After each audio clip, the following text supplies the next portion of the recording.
Hello, I'm Essay, your AI essayist. Please note that all content, audio and video in this presentation are AI generated. As AI can sometimes produce inaccuracies, I encourage you to verify any factual information presented. With that in mind, let's begin. Unveiling Zahir al-bin al-Balkhi, a pioneer of geography and medicine. Zahir al-bin al-Balkhi, a figure whose intellectual contributions resonate even today, stands as a prominent example of the flourishing intellectual landscape of the Islamic Golden Age. His impact spanned diverse fields, leaving an indelible mark on both geography and medicine. A deep examination of his work reveals a scholar deeply engaged with the practical problems of his time, a man who sought to improve the understanding of the world through rigorous observation and meticulous documentation. Al-Balkhi's geographical achievements are primarily enshrined in a seminal work, Masalik al-Mamalik, often translated as the Roads and Kingdoms. This was far more than a simple travelogue. It represented a significant advancement in geographical knowledge, addressing the pressing need for accurate and comprehensive mapping of the known world. Previous geographical accounts often suffered from inaccuracies and inconsistencies, relying heavily on hearsay and fragmented information. Al-Balkhi, however, employed a systematic approach, combining existing accounts with his own observations and those of other travelers. He meticulously documented the locations of cities, the courses of rivers, and the contours of mountains, creating a far more precise and detailed picture than had previously existed. The sheer scope of Masalik al-Mamalik is impressive. Al-Balkhi's descriptions extended across vast territories, encompassing regions from the Arabian Peninsula to India and beyond. His work provides detailed accounts of diverse cultures, capturing not only the physical geography of a place, but also the social and economic aspects of the societies that inhabited it. He describes bustling trade routes, the unique characteristics of various cities, and the distinct features of different landscapes. For example, his description of the Indus River, detailing its course, its tributaries, and the fertile lands it nourished, showcases his attentiveness to detail and his ability to synthesize information from multiple sources. His account of the city of Bukhara, highlighting its strategic location, its thriving markets, and its vibrant cultural life, demonstrates a keen eye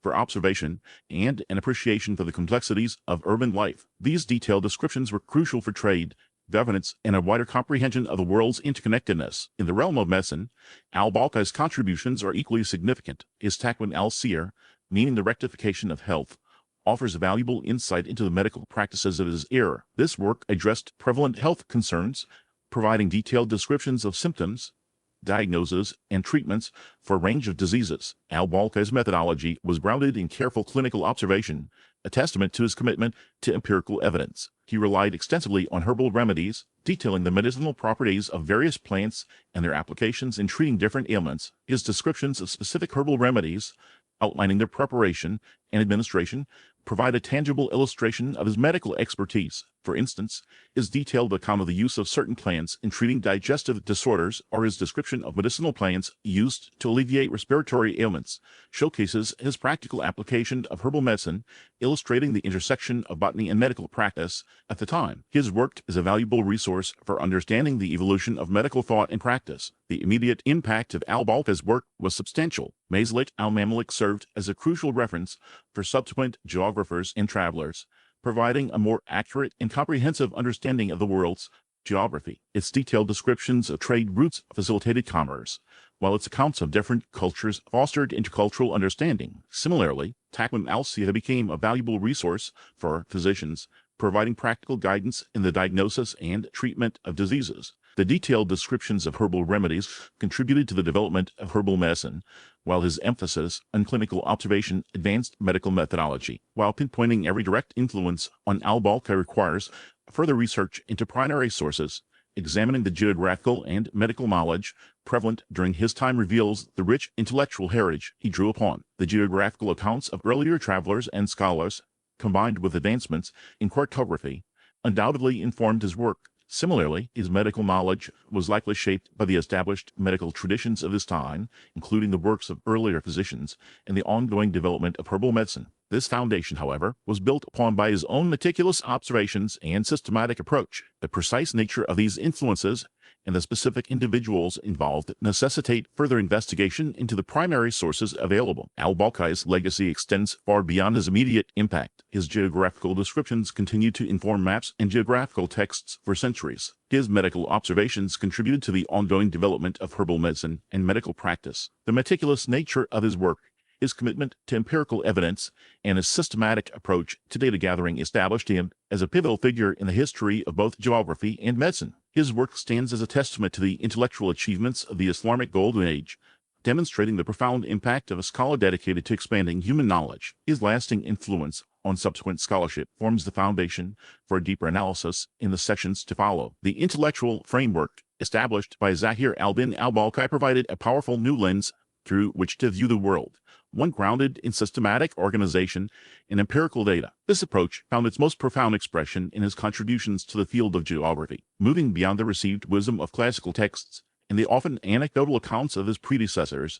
Al-Balkhi pioneered a methodology that would redefine cartography and regional studies for generations. He sought to solve a fundamental intellectual problem of his era, the challenge of synthesizing the vast and often contradictory geographical information available into a coherent, useful, and verifiable system. The world of the 10th century was awash with data from Greek astronomical traditions, Persian administrative records, and the fresh, vibrant accounts of merchants and travelers crisscrossing the Islamic world. Al-Balkhi's great achievement was the creation of a framework capable of harmonizing these disparate sources. His magnum opus in this domain, the Sur al-Kalam figures of the climates laid the foundation for what scholars now recognize as the Balkhi school of geography. This school represented a distinct cartographic tradition, one that prioritized a systematic and functional representation of the Islamic world. The core of his method was the division of the known lands into 20 distinct regions, or **. This organizational principle was revolutionary. Each region received its own dedicated map,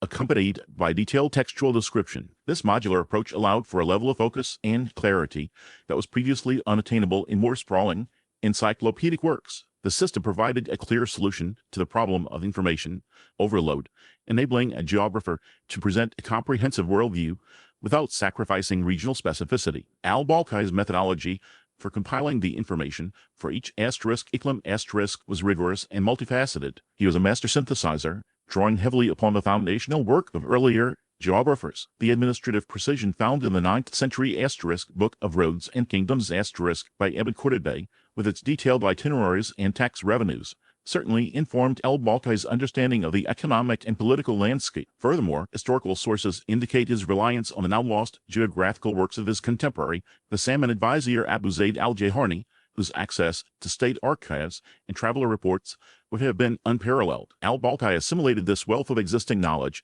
subjecting it to his own critical analysis and organizational structure. He combined this textual research with the most current empirical data available, derived from the accounts of merchants, pilgrims, and explorers who brought first-hand knowledge of distant lands. This fusion of archival research and contemporary observation gave his work a vitality and practical relevance that set it apart. The maps produced by the Balkhi school were themselves a significant innovation. They embraced a deliberate abstraction, favoring schematic clarity over precise topographical realism. A map of Persia, for instance, would depict the primary cities, the major rivers, and the essential trade routes connecting them in a clear, almost diagrammatic fashion. Coastlines were often simplified into geometric shapes, and mountain ranges were represented by stylized forms. This design choice was purposeful. The maps were intended as functional tools for administrators, merchants, and scholars, providing a quick and intelligible overview of a region's essential features. The accompanying text then supplied the rich detail describing the climate, agricultural products, local industries,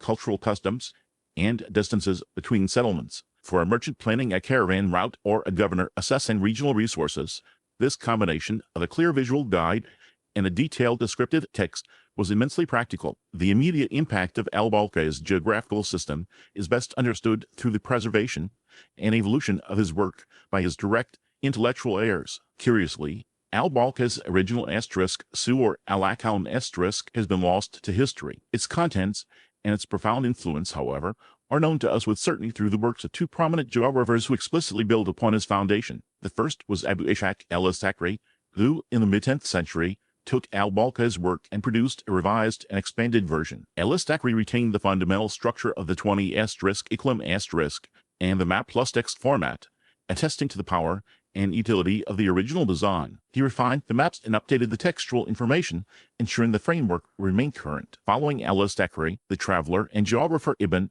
Harkal undertook an even more ambitious revision. Around the year 977, he published his *** Kitab Surat al-Ard **, or ** the face of the earth **, which was an explicit continuation and correction of the work of al-Thaqri and by extension of al-Balkhi. Ibn Harkal was an intrepid explorer who spent decades traveling throughout the Islamic world, from the shores of the Atlantic to the borders of India. He used his own extensive observations to correct inaccuracies, add new details, and provide a more vivid and personal account of the regions. This chain of intellectual succession, from al-Balkhi to al-Thaqri to Ibn Harkal, demonstrates the vitality of the school he founded. His work was a living tradition, a framework designed for continuous improvement and adaptation as new knowledge became available. The reception of this geographical method was overwhelmingly positive within the scholarly community of its time because it addressed a clear need. It provided a standard model for regional geography that was logical, scalable, and immensely useful. The enduring legacy of the Balkhi school lies in this establishment of a new paradigm for geographical representation. The focus on the Islamic world as the central subject of study,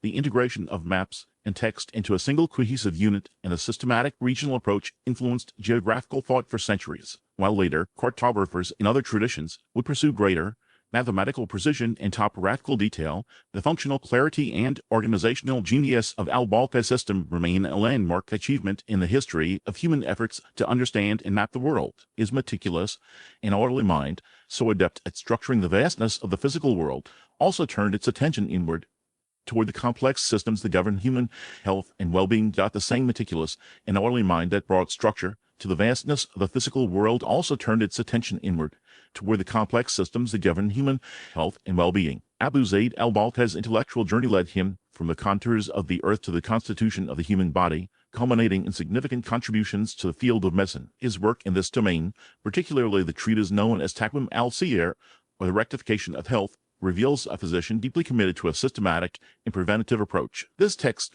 was a direct response to the prevailing medical challenges of his era, seeking to provide a comprehensive framework for maintaining wellness, a goal that complemented the more common practice of merely treating illness after its onset. The intellectual foundation for al-Balkhi's medical thought was a deeply entrenched Islamic system of humas, the dominant medical paradigm inherited from the classical world and refined by Islamic scholars. This theory posited that human health depended on the equilibrium of four essential bodily fluids, or humus: blood, phlegm, yellow bile, and black bile. Each humor was associated with specific qualities of the shahiyat, cold, moist, or dry, and an imbalance among them was believed to be the root cause of all disease. Al-Balkhi accepted this foundational model, which was a bedrock of medical science in his time. His unique contribution arose from the methodical and pragmatic way he organized this knowledge into a practical guide for daily life. He was profoundly influenced by the clinical observations of his near contemporary, Muhammad ibn Zakaria al-Razi, whose detailed case histories provided a wealth of empirical data. Al-Balkhi's work can be seen as an effort to synthesize this growing body of clinical knowledge into a coherent system of preventative care. Within Taqwim al-Siha, al-Balkhi's diagnostic methods were a direct extension of the humoral framework. A physician, in his view, was a skilled observer tasked with identifying the signs of humoral disequilibrium. Diagnosis involved a careful assessment of the patient's temperament, pulse, the color and consistency of their urine, and their reported symptoms. For instance, a fever accompanied by a rapid pulse and a flushed complexion would suggest an excess of the blood humor, which was associated with heat and moisture. Conversely, a state of lethargy and pallor might indicate a surplus of phlegm, the humor of cold and moisture. Al-Balkhi's genius lay in his systematic cataloging of these relationships, creating a logical schema that a practitioner could follow to arrive at a diagnosis. He created an organized framework that connected observable symptoms directly to their theoretical humoral causes, making diagnosis a more structured and repeatable process. His therapeutic approaches followed logically from his diagnostic principles, focusing primarily on restoring the body's natural balance. The primary tool for this was dietetics. Al-Balkhi provided extensive lists of foods and drinks, each categorized by its inherent qualities of shahiyat, cold, moist, or dry. A patient suffering from an excess of yellow bile, a hot and dry humor manifesting as irritability and digestive distress, would be prescribed a diet of cooling and moistening foods like cucumbers, melons, barley water. He advised avoiding heating foods such as garlic, onions, and spicy meats. This prescriptive dietetics formed the first line of defense and treatment. Beyond diet, al-Balkhi emphasized the importance of what were known as the 6 non-naturals: the quality of the air one breathes, food and drink, sleep and wakefulness, motion and rest, excretion and retention, and the passions of the soul. He advocated for living in areas with clean air, moderating physical exercise, ensuring regular sleep, and managing emotional states. viewing each as a critical component of the healthy life. Herbal medicine also played a significant role in his therapeutic arsenal, employed when dietary adjustments were insufficient. His prescriptions were specific and tied to the humoral properties of the plants. For a condition involving fever and inflammation and excessive heat, he might recommend a preparation made from willow bark, a substance known for its cooling properties and which we now understand contains salicin, a chemical relative of modern aspirin. For digestive complaints linked to coldness in the stomach, he would suggest warming herbs like ginger or cinnamon. Each remedy was chosen for its ability to counteract the specific humoral imbalance believed to be causing the ailment. The immediate application of Taqwim al-Siha was clear. It served as an indispensable manual for court physicians, a reference for practicing doctors in urban centers, and a guide for educated heads of households responsible for their family's well-being. The work's clear organization and practical advice made sophisticated medical theory accessible and actionable. The reception of al-Balkhi's medical writings was favorable, as they filled a crucial niche, while grand encyclopedic works like al-Razi's Kitab al-Hawi or later, Ibn Sina's The Canon of Medicine, aimed for comprehensive theoretical mastery. Al-Balkhi's text provided a functional and pragmatic roadmap to health maintenance. Its value was in its utility. The book's structure, which systematically addressed different aspects of health from diet to environment, became a model for subsequent health guides. Later physicians, including the great Ibn Sina, synthesized and built upon the kind of systematic, preventative knowledge that al-Balkhi had so effectively organized. The enduring legacy of Taqwim al-Siha is observed less in dramatic new discoveries and more in its powerful argument for holistic and preventative vision of medicine. It championed the idea that health is a state to be actively cultivated through deliberate choices and a balanced lifestyle. This approach, which integrated the physical and the environmental, was a hallmark of the intellectual climate of the Islamic Golden Age. Al-Balkhi's medical philosophy was a product of this rich environment, where scholars drew upon classical traditions and infused them with new empirical observations and a powerful drive for systematic organization. His work in medicine, much like his cartography, demonstrates an intellect dedicated to bringing order and clarity to complex systems. To fully appreciate the distinctiveness of his contributions, one must place them in direct dialogue with the other towering figures of this time, examining how his methods and theories compared and contrasted with those of his contemporaries. To situate the work of Abu Zayd al-Balkhi within the intellectual currents of his era is to witness a mind engaged in a profound dialogue with its contemporaries. The 9th and 10th centuries represented the zenith of scholarly activity across the Islamic world, an environment teeming with polymaths whose ambitions were as vast as the territories they studied. By placing al-Balkhi's geographical and medical philosophies in direct comparison with other titans of the period, his unique intellectual signature emerges with striking clarity. His contribution was one of conceptual organization and systematic abstraction, a powerful counterpoint to the encyclopedic and empirical currents that dominated much of the landscape. In the realm of geography, a compelling juxtaposition arises when comparing al-Balkhi's Suwar al-Aqam with the work of his contemporary, Abu al-Hasan Ali ibn al-Husayn al-Masudi. Al-Masudi, an indefatigable traveler and historian, produced monumental works like Nuraj al-Lahab or Madan al-Jawahir, or the Meadows of Gold and Mines of Gems. His approach was fundamentally historiographical and descriptive. Al-Masudi's geography is a vibrant, sprawling narrative woven from first-hand travelogues, historical accounts, ethnographic observations, and cultural anecdotes. He aimed to capture the world in all its rich, chaotic, and fascinating detail. His pages are filled with descriptions of the customs of distant peoples, the political histories of various dynasties, and even observations on local flora and fauna. The genesis of his work was movement and collection.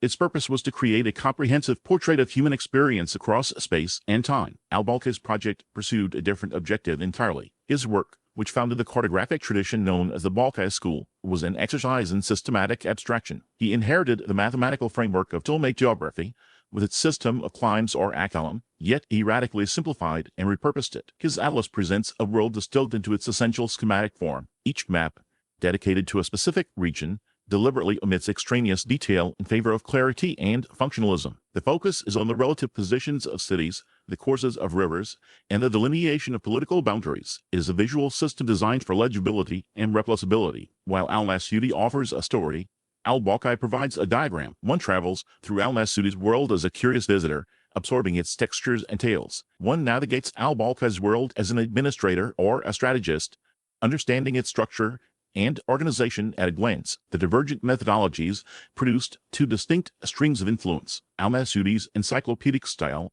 became a model for later historians, and geographers interested in universal history, profoundly shaping the work of figures like Ibn Khaldun. His legacy is found in the tradition of descriptive and human geography. The Balkhi school, conversely, had a direct and immediate impact on the science of cartography. Geographers like Abu Ishaq al-Istakri and Ibn Khaldun adopted al-Balkhi's template, refining and expanding his atlas for generations. They perpetuated his vision of a standardized, systematic cartography. The comparison reveals al-Balkhi's core intellectual impulse to impose a rational, simplified order upon the vastness of the world, creating a tool of immense practical and conceptual power. A similar dynamic of complementary opposition appears when examining al-Balkhi's medical treatise, Masalik al-Adimwar al-Anfas, alongside the work of the preeminent physician Abu Bakr Muhammad ibn Zakaria al-Razi, known in the West as Razes. Al-Razi, active in the generation immediately preceding al-Balkhi, was a towering figure whose influence permeated the medical world. He was, above all, a master clinician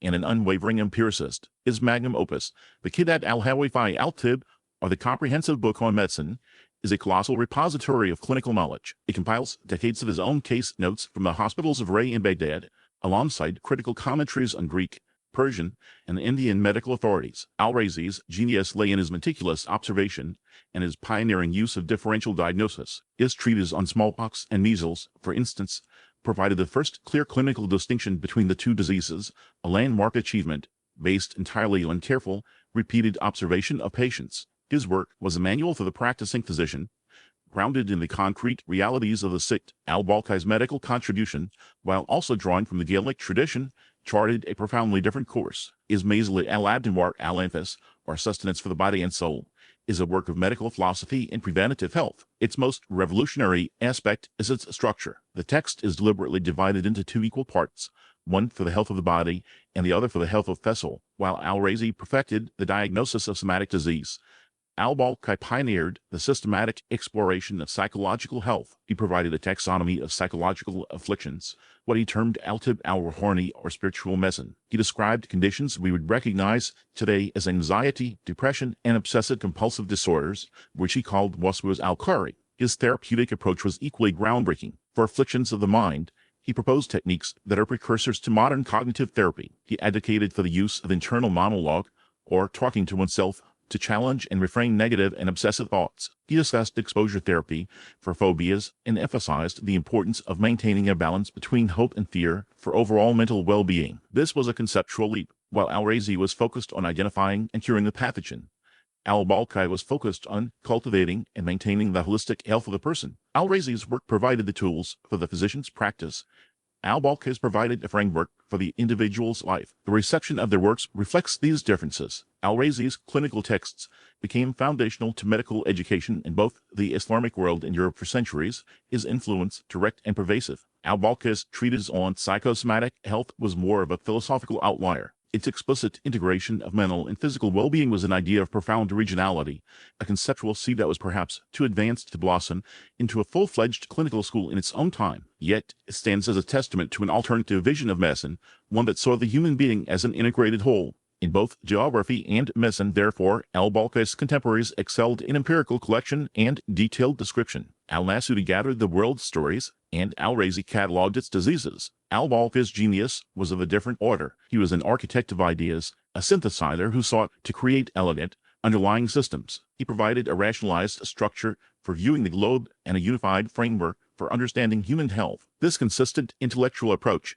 this drive to find the organizing principle beneath the surface of things, constitutes his most distinctive and enduring contribution. Examining how this unique intellectual signature shaped the long arc of scientific thought reveals the full measure of his legacy. Al-Balkhi's legacy extends far beyond the meticulous detail of his geographical accounts or the insightful observations within his medical treatises. His enduring impact lies in the very architecture of his thought, a framework that prioritized synthesis and the identification of underlying principles. While his contemporaries excelled in the accumulation of empirical data, al-Balkhi sought the unifying threads that connected disparate observations. This intellectual approach, this pursuit of elegant underlying systems, distinguishes him and provides a lens through which to understand his lasting influence. Consider his geographical work. He did not merely compile lists of places and their attributes. Instead, he attempted to organize the vast expanse of the known world into a coherent system, employing a sophisticated understanding of climate zones and their impact on human habitation and agricultural practices. This holistic approach,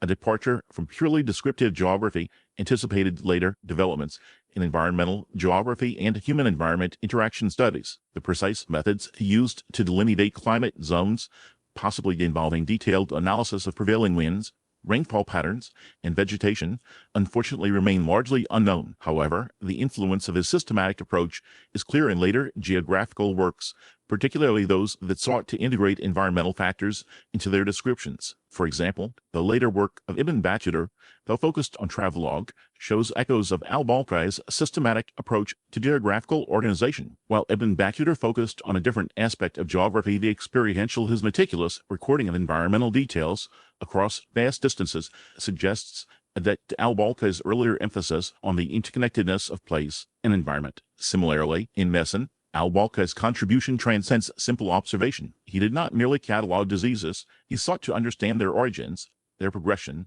and their relationship to the environment and the individual's constitution. His emphasis on the interconnectedness of the body and its surroundings, a concept now central to many fields of medicine, was a radical departure from the more compartmentalized approaches of some of his peers. Al-Razi, for instance, while a master of clinical observation, often focused on individual ailments. Al-Balkhi, conversely, emphasized the holistic nature of health, viewing the individual as an integrated system influenced by external factors. This is evident in his emphasis on preventative medicine and the importance of lifestyle choices in maintaining well-being, a concept that would only achieve widespread acceptance centuries later. The specific details of his approach, particularly his use or adaptation of existing humoral theories, require further scholarly investigation. However, the influence of his holistic perspective is undeniable in later medical texts that integrated environmental factors and lifestyle considerations into their understanding of disease. For example, Avicenna's Canon of Medicine, a monumental work that built on the knowledge of many predecessors,